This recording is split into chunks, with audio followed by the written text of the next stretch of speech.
That'll work, maybe? Is that a, not sure if that's a trip 4 or not. 6, whatever. It's still a trip 4. So everybody understands what a trip 4 is. You say trip 6 and they have to calculate for a second. That's got to hook a lot. Okay. Happy New Year and welcome to a more focused review for Hammer's upcoming 3D offset assault that will be hitting the market on January 16th, 2025. Ball reviews have typically been throw the ball and ramble about what it's generally doing for 10 minutes and move on, but bowling is complicated and expensive, and choosing a ball in today's market can feel like ill-advised gambling, so I'm going to try to hit some more specific points and have more direction in this video. As I always say to get started, I'm a longtime pro shop guy, and I've uploaded nearly 2,000 videos with the goal of helping you know what you're buying so that you can waste less money and enjoy bowling more. We are, of course, at Royal Crest Lanes in Lawrence, Kansas on the Kegel Chromium Challenge pattern, 42 feet, 25.5 mils. The graph is linked in the description if you want all of the pattern details. The 3D offset assault has a strong core that's mildly asymmetric. It's basically a 249 RG, 053 differential, and an 008 int diff in 15 pounds, so it feels like a strong symmetric ball with just a touch extra. The big difference here is that we get the cohesion additive to HK22 hybrid at 2000 grit for the cover, or basically it's the cover from the Pure Envy for an easy reference. I realize how difficult it is to understand all the different cover names and additives. It's still hard for me to keep up with sometimes, so I get how overwhelming it can feel, but in this case, there have been several new 3D offset releases. You should know what HK22 means by now, and with cohesion showing up several times in 2024, in addition to it being extremely recognizable when it does, this ball should feel familiar, or you should have a really good grasp on what to expect. Cohesion adds both strength and a very dynamic shape to the total package, so the Assault feels like a juiced up version of what you've come to expect from the newer 3D offset releases. The most comfortable place for me on the lane on this pattern is a little 15 to 6 or 7 swing, so that's where I start filming at to give me an instant impression. I'm rev and speed matched, and both are medium, so I would say that I have fairly average bowler specs.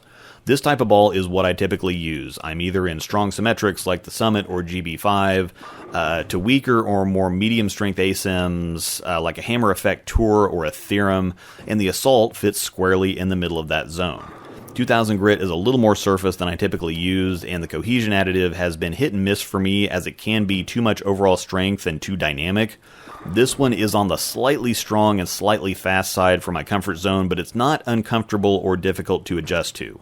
For fans of the 3D offset line, like I said, this one will be a little stronger and a little sharper than the previous releases, but it's still a nice blend of strength and control overall, although, again, it does lean towards the higher end on both strength and response. While the kind of tumbly, arcing, directional shape will be familiar, it definitely acts like a 3D offset as far as reaction shape goes. Next, I move out and play straighter, where I increase my speed and lower my rev rate to see what it may look like for more stroker-type players. While it's not a super strong ball, the combination of the higher-than-average strength and response is a little sneaky, so it kept me honest on keeping my speed up and making sure I threw it far enough away from the pocket to get it down the lane. From what I call the sweet spot at third arrow where I started, and straighter, there was definitely more forgiveness throwing too hard, missing outside rather than inside, and getting soft with my rev rate, because it would easily pick up or recover, but I had zero hold or miss room to the inside. Basically, even if I didn't strike, I didn't have anything hang or go too long or miss the pocket to the left or the outside, but I did have several go too high if I missed in a little, revved it up too much, or got too slow with my speed.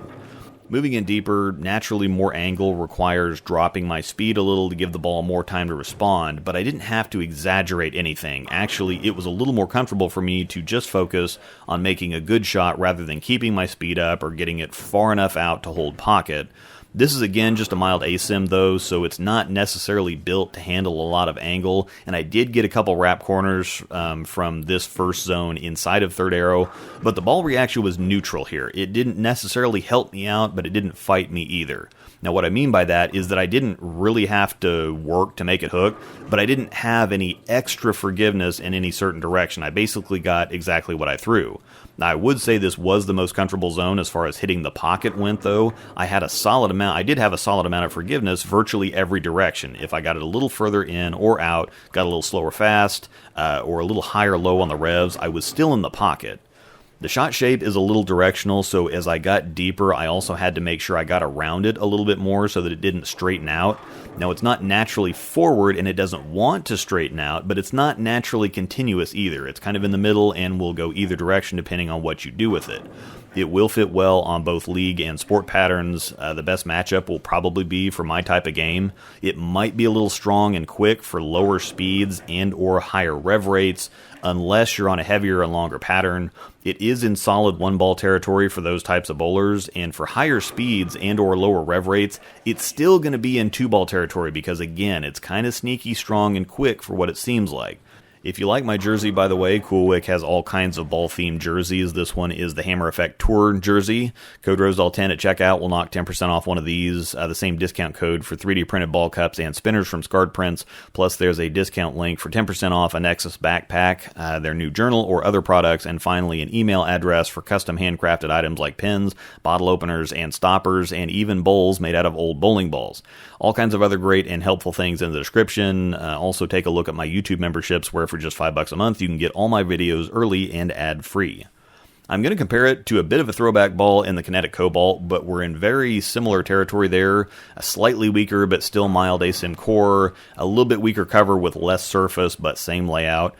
No, this isn't the Black Widow Mania, by the way. I'm definitely not going to complain about the identical optics because this is absolutely my favorite look for a bowling ball. But anyway, this is exactly what you would expect on paper. The Cobalt is definitely the cleaner and sharper ball, but the reaction shapes are really similar. I've really liked my Cobalt, but on the fresh, it can be a little clean and flippy for me. I have liked keeping it at 4000 grit or lane shined, though, as a ball down from my Summit if it's too early and slow, but sometimes that's kind of a big gap, and the Assault, I think, fits in there nicely. It's not as early and slow as the Summit, but it's not as clean and responsive as the Cobalt either.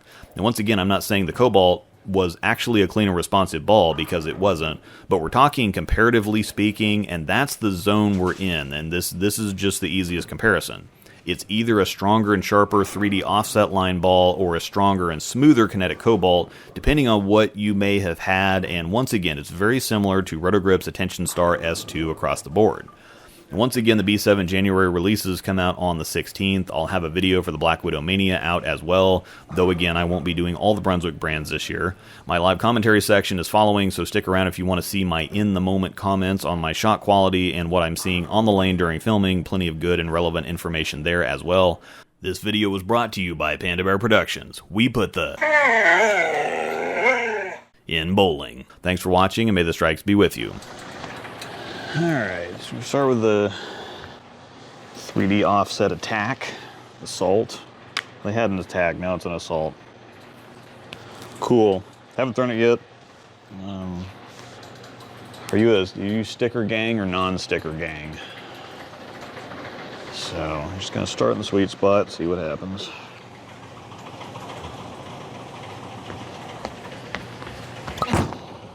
It's pretty good. Okay. It's just like League last night.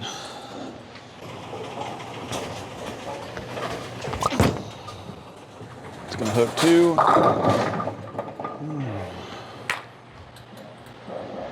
First one.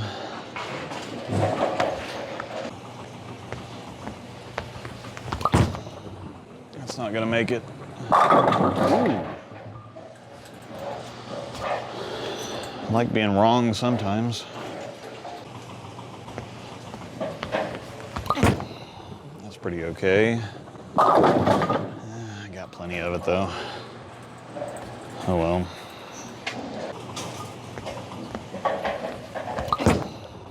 That'll be okay. Okay for hitting the pocket anyway, I guess. Damn string pins.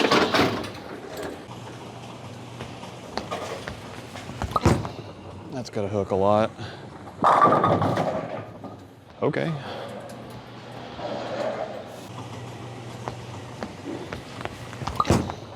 That's pretty good. Yeah, even though I'm having to get it out a little bit further than I normally do,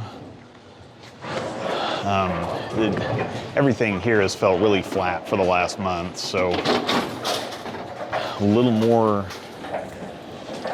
room outside, a little less room inside, just as a general rule. So we'll move out a little bit.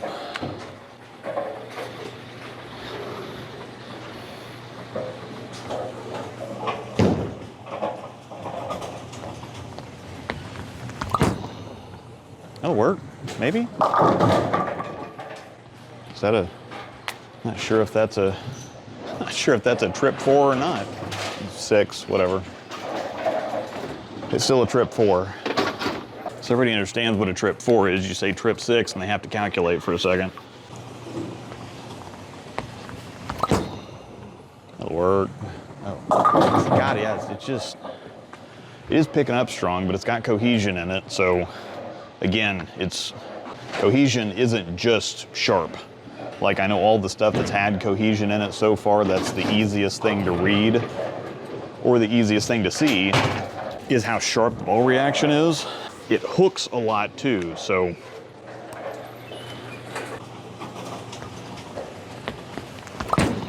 That's not good. I spun it more so it laid off. If you like my jersey, these are, they have ball-themed jerseys on CoolWick. This is the Hammer Effect Tour one, and this is just as is. I didn't do anything special to it. This is just how it comes.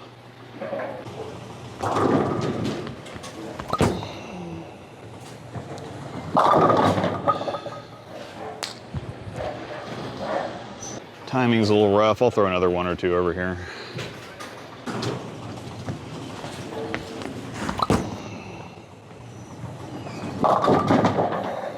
Threw that one harder, but I rolled it more, so picked up more. Again, most stuff is not, especially the stronger stuff like this, is not going to be a straight up the lane ball for me unless we have a lot more oil than this.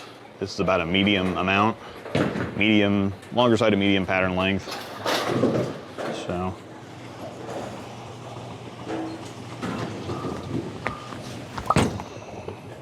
That'll make it. Okay. Just keep forgetting to, trying to make sure that I catch it, but I've got to catch it but be soft with it at the same time. So go back to the sweet spot for a calibration shot, and then we'll get in deeper. Maybe. Okay, cool. What does this remind me of? This one's tricky. I think it doesn't really make a whole ton of sense, but this reminds me quite a bit of my Summit, just a little cleaner and sharper. It's about the same strength, it's about the same shape. This one is very, very mildly asymmetric, remember. I can't think of a ton of stuff. A stronger Ultimate Defender, kind of rolls like the UD.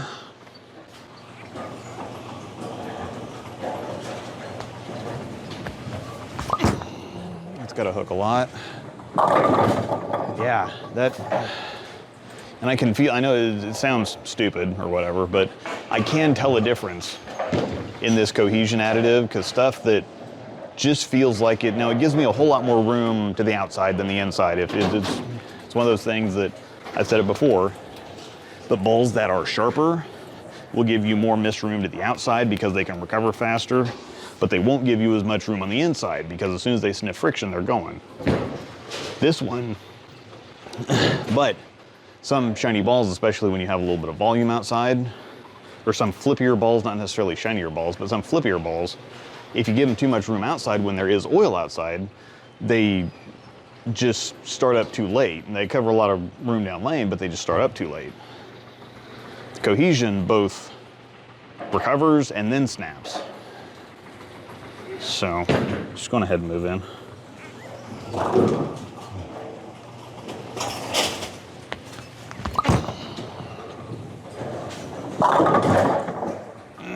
Didn't get the trip on that one.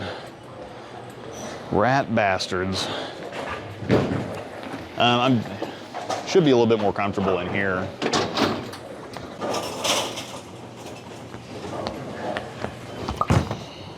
we go. Ooh. There's a little bit of that baby int diff showing up. So it's, again, it's very, very mildly asymmetric. Earlier, smoother kinetic cobalt too, like a bigger cobalt, that type of area. That's probably what I'll do. I do have a kinetic cobalt and I haven't used that footage for anything yet, so I might compare that one, because that one I think is the closest. That makes the most sense.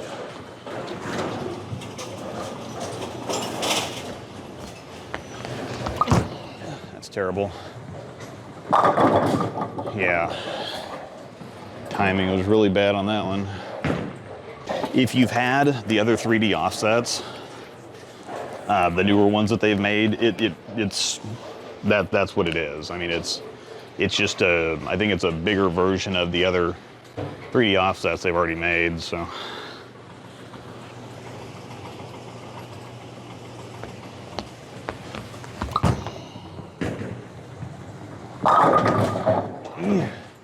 That one's still, I'm still kind of twirling a little bit. If I can, now it's not helping me out any necessarily.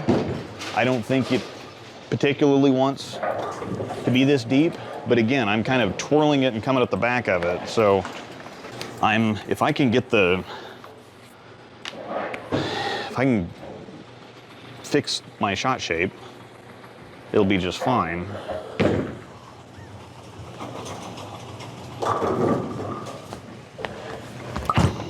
That's better. Still up. See, I still got up the back of that one, but I was able to blend the back end reaction a little bit more because I kind of pushed it into the spot. If you kind of do the send it to the outside and then get it to pop or snap back up the hill, sometimes it's just going to hook set, or it's going to burn a little bit too much finishing. But if you kind of push it at the break point, it rounds it out a little bit more.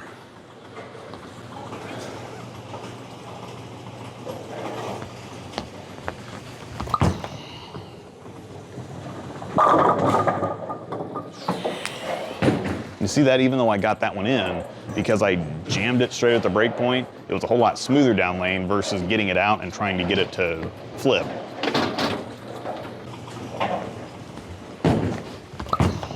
That's perfect. Okay. So again, it doesn't necessarily want to be in here, but it's not helping me, but it's not fighting me. So it's kind of a even thing here. So I think for lower rev rates, this is going to want to stay outside of fourth arrow. Bigger rev rates, the strap on it, this is kind of right in the middle. So it's not one they're going to have to fight to keep it on the correct side of the head pin. It's not one that they're going to have to, it's not so smooth that they're going to have to really juice it to get it to finish.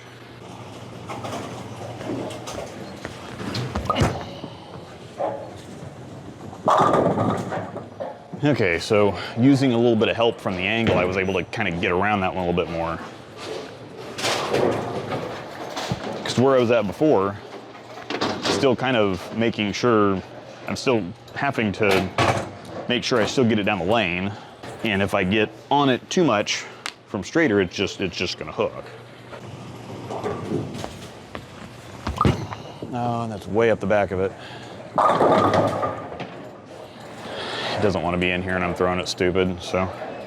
I hate bowling left-handed anyway, because it's impossible to get something to shape right, because you have to dump it to get it down the lane, but you have to get around it to get it to finish. And so it just infinitely chases its tail.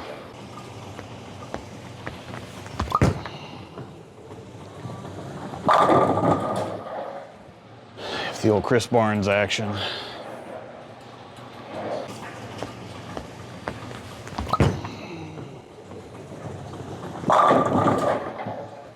So yeah, so I can make it work. Again, it doesn't really want to be in here, but if I can play with it a little bit. It doesn't necessarily want to be in there for me on the left side. Let me put it that way. You can see how somebody that does like to cover some boards, does like to kind of rev it up a little bit, how it could be just fine.